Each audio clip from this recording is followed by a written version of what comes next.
अध्यक्ष महोदय, मी आज आपल्या अभिनंदनाच्या ठरावावरती बोलत असताना मनापासून अभिनंदन करतो।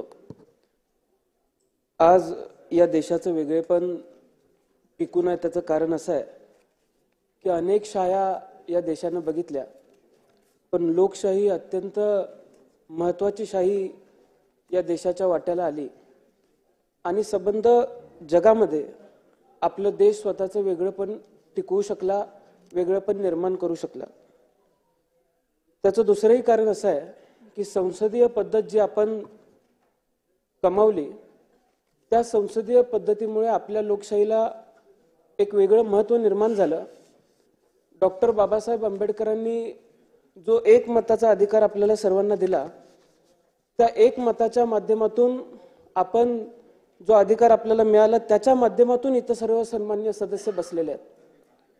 अध्यक्ष महोदय, मी आपलं अभिनंदन करत असताना आपल्याला विनंती करेन की आपण जसा सर्वात तरुण अध्यक्ष होण्याचा मान पटकावलेला आहे तसा मी सुद्धा सर्वात तरुण सदस्य म्हणून या विधिमंडळामध्ये बसण्याचा मान पटकावलेला आहे।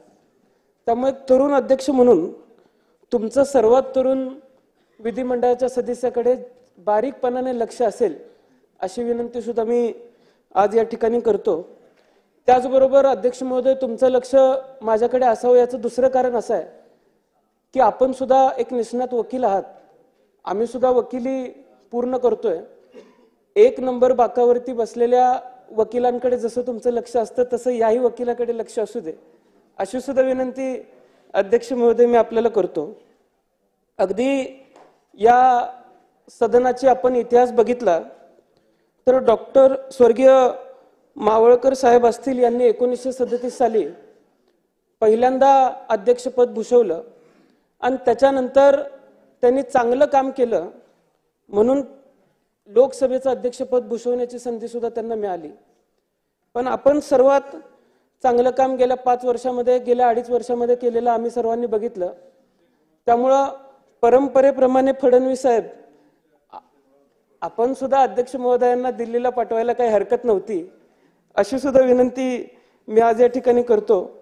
मी अध्यक्ष महोदय आपल्याला एक सांगेन की या सदनाची गरिमा राखत असताना अनेक मोठी नावं या सदनामध्ये घडली, अनेक मोठी परंपरा, खूप मोठी परंपरा या सदनाने निर्माण करण्याचा प्रयत्न केला आणि तशा काळामध्ये आपली कारकीर्द जर बघितली तर आपण चांगलं काम आतापर्यंत सदस्य म्हणून केलेलंच आहे, पण या पुढच्या काळामध्ये सुद्धा विरोधी पक्षावरती आपलं लक्ष असेल। विरोधी पक्षाच्या माध्यमातून सर्वसामान्यांच्या हिताच्या ज्या मागण्या येतील त्या मागण्या आपण मान्य कराल, पूर्ण कराल। आमच्या मागण्या लक्षामध्ये घेत आपण आम्हाला सुद्धा न्याय द्याल अशी विनंती मी सुद्धा या ठिकाणी करतो। हंगामी अध्यक्ष म्हणून कोळंबकर साहेबांनी काल परवा आमच्या सर्वांची शपथ घेतली। मी साहेबांचं मनापासून आभार मानतो की माझ्या आयुष्यातली सर्वात प्रथम आमदारकीची शपथ मला त्यांच्या माध्यमातून घ्यायला मिळाली, त्याबद्दल सुद्धा मी साहेबांचं मनापासून आभार मानतो। आदरणीय फडणवीस साहेबांचं सुद्धा मी मनापासून अभिनंदन करतो। फडणवीस साहेब, संत तुकारामांच्या वाणीतून एक अभंग आलेला आहे की अमृताहुनी गोड तुझे नामदेवा। आता संतांच्या वाणीतून सुद्धा आपलं नाव इतक्या गोड पद्धतीने घेतलं गेलेलं आहे, त्यामुळं पुढच्या काळामध्ये काम करत असताना तुम्ही विरोधी पक्षाला गोड पद्धतीची वागणूकच द्याल अशी विनंती सुद्धा मी आज या ठिकाणी आपल्याला करतो। आणि फडणवीस साहेब,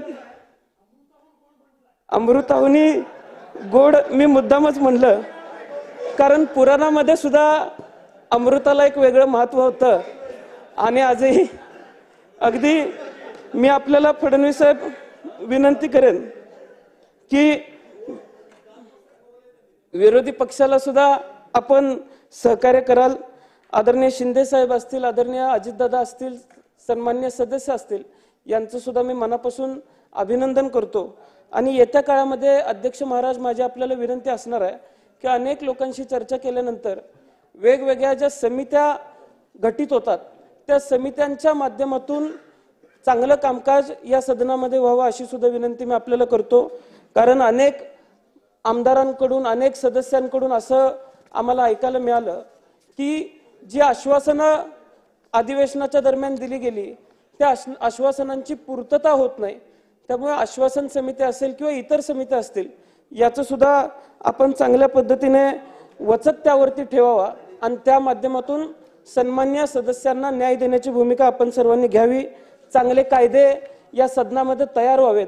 एक तरुण म्हणून माझी अपेक्षा असणार आहे की तरुणांना अभिप्रेत असलेला हा राज्य उद्या नवमहाराष्ट्र म्हणून घडत असताना आपण उद्याच्या राज्याला अभिप्रेत असलेले आणि 21व्या शतकाला अभिप्रेत असलेले कायदेच या विधिमंडळामध्ये तयार व्हावेत आणि या सर्व पुढच्या पिढीला न्याय देण्याची भूमिका या विधिमंडळाने घ्यावी एवढीच विनंती मी आपल्या सर्वांसमोर आज या ठिकाणी करतो आणि पुन्हा एकदा अध्यक्ष महोदय मी मनापासून आपलं अभिनंदन करतो।